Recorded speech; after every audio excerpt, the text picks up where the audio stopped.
in the 5th grade, we had a teacher by the name of Mr. Spot.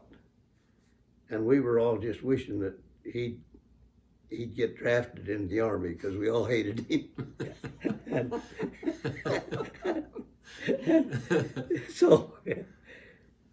and so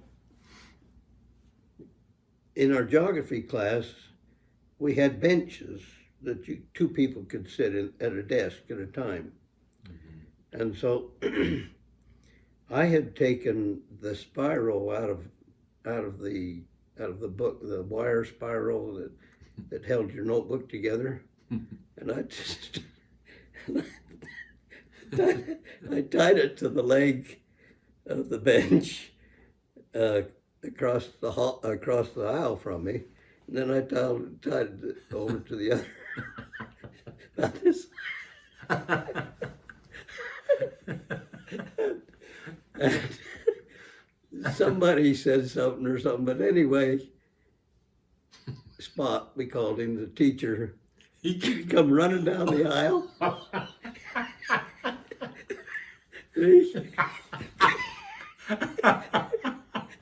Caught his foot on that, and he just fell and caught himself on a couple of desks behind me, you know. Yeah.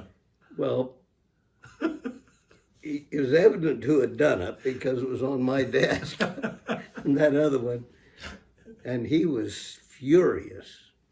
And the geography books were about like, I don't know, 10 inches, but it wasn't a regular, it wasn't that size, but it was a little more oblong than that, but a thick geography book. He had one of those in his hand, and he swung at me to hit me the side of the head. Mm. And I ducked, and it hit Delmer Bumgarner.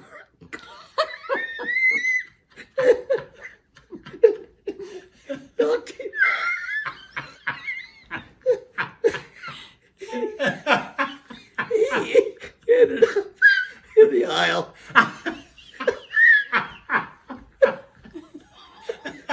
Then I was so scared, but he was so embarrassed that he didn't do anything to me. He ran clear down to the end of the road and come back and pick Delmer up. And he says, "You okay? You okay?" And he was all worried about Delmer. He forgot to be mad at me. That's a good one. Did he just hit him in the back that missed you and hit him? Yeah.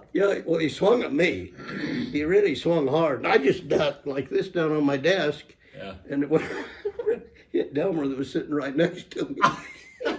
He just went sliding out and landed in the aisle. But everybody knew I'd done it, and so I got blamed for it, but I don't remember whether I don't know what happened after that. Oh, man. Anyway. How did you turn out so good, Jack? That's what the professor or the principal said. He said, "You just turned out a hell of a lot better than I ever thought you would."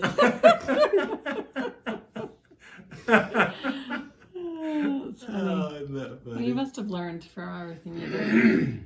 Oh, I think my mission's what straightened me out.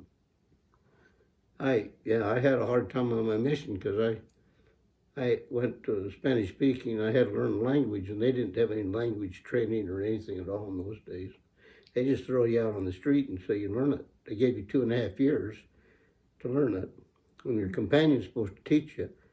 And I had a companion that didn't know hardly any more than I did. Well, I really did get close to Heavenly Father there, really did, because they made me a senior companion at 4 months. Oh, wow. And I couldn't even tell the Joseph Smith story in Spanish at that time. And I replaced Elder Castleton. I don't know if you remember Castleton stores, dress stores. I remember that. Grant Castleton, well, he went in to be an AP, went in to be an assistant to the president.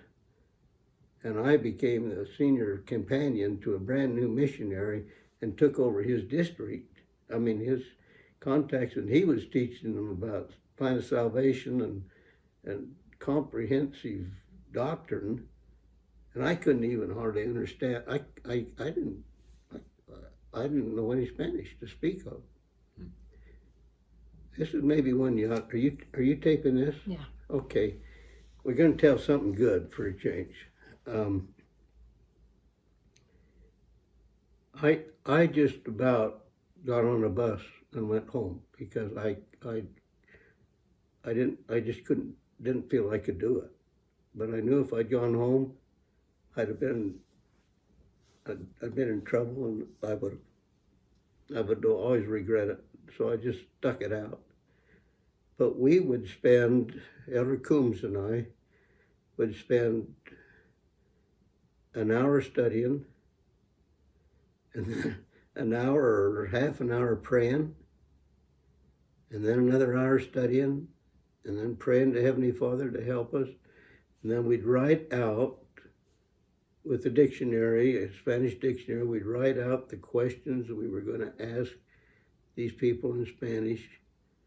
Our problem was, if they answered us, we didn't know what they were doing. So we wrote all the questions that either ended with a C or a no, yes or no. Because if they started talking, we didn't know whether they said get out of the house or we want to be baptized. We wouldn't have.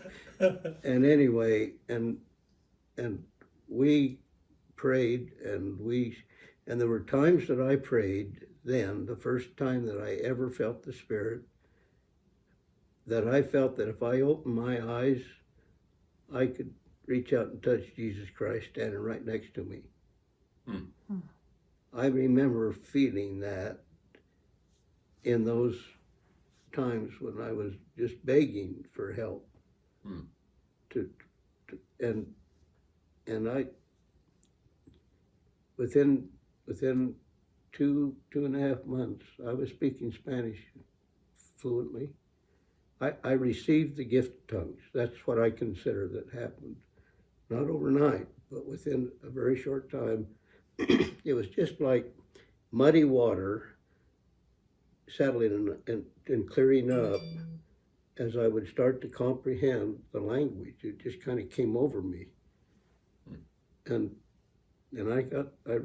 I received a wonderful, wonderful spiritual confirmation of the power of prayer. And I've never forgotten that, or I've never doubted it, but I've had it happen since. And anyway, that was when my life started to change a little bit. But I could have gone home and felt really good about it if I knew I didn't have to face my dad and mom. So that was I'm sure you're glad you stayed, right? I'm sure you're glad you stayed. Oh yeah. I wouldn't, but I couldn't hardly face going out on the street and trying to teach people the gospel when I couldn't even speak their language or understand them. Yeah. But it came to me, and I got good at it. I mean, I became very fluent in Spanish, and I was had a lot of wonderful experiences after that. Wow, that's a special experience. That's neat. Yeah, that's really neat.